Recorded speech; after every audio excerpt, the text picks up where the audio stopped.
ở dưới xù này kia có xù chế lên cái đuôi được nữa.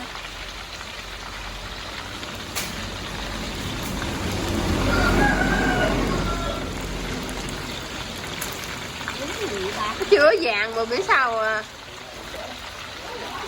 chừng nào nó vàng nó mới tróc lên chứ nó đâu có vết. Nó chế lên nó xù lên.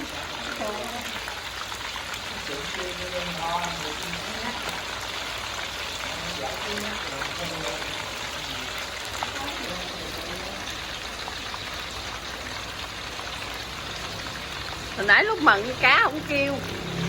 Mần đâu mãi. Nãy rửa nước muối lại á. Thì bởi vậy nãy rửa mà không chịu kêu. Quên.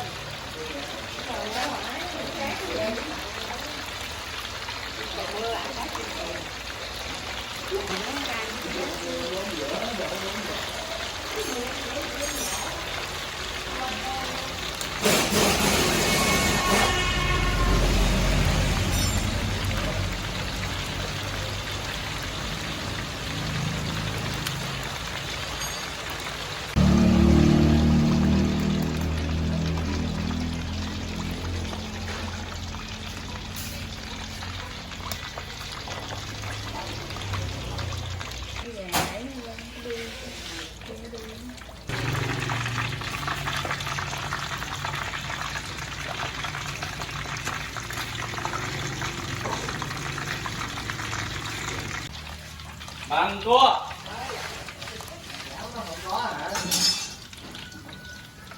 Cho con này là hai.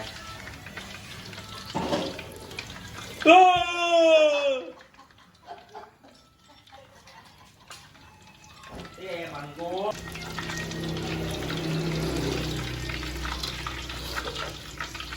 Dựng đứng rồi. Cái chi xong rồi dựng đứng rồi.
Chén rồi.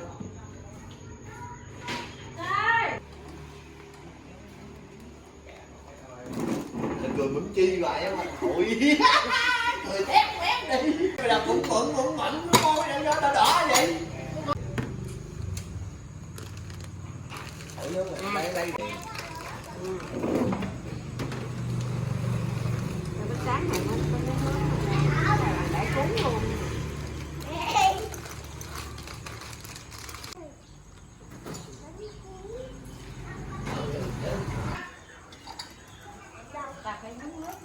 Bánh chén với cuốn gì ra.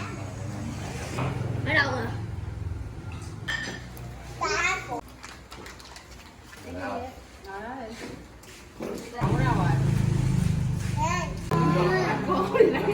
Quay nữa. Tại hồi nãy không có đủ người. Một hồi nhịn ăn. Cái đứng quay đi. Gì? Ừ, mẹ biết rồi. Làm vậy? Mệt quá, nhõng nhẽo rồi. Lấy cái giờ. Không ai lấy cái muỗng nào luôn hả? Anh thay lấy rõ. Mở thành rồi.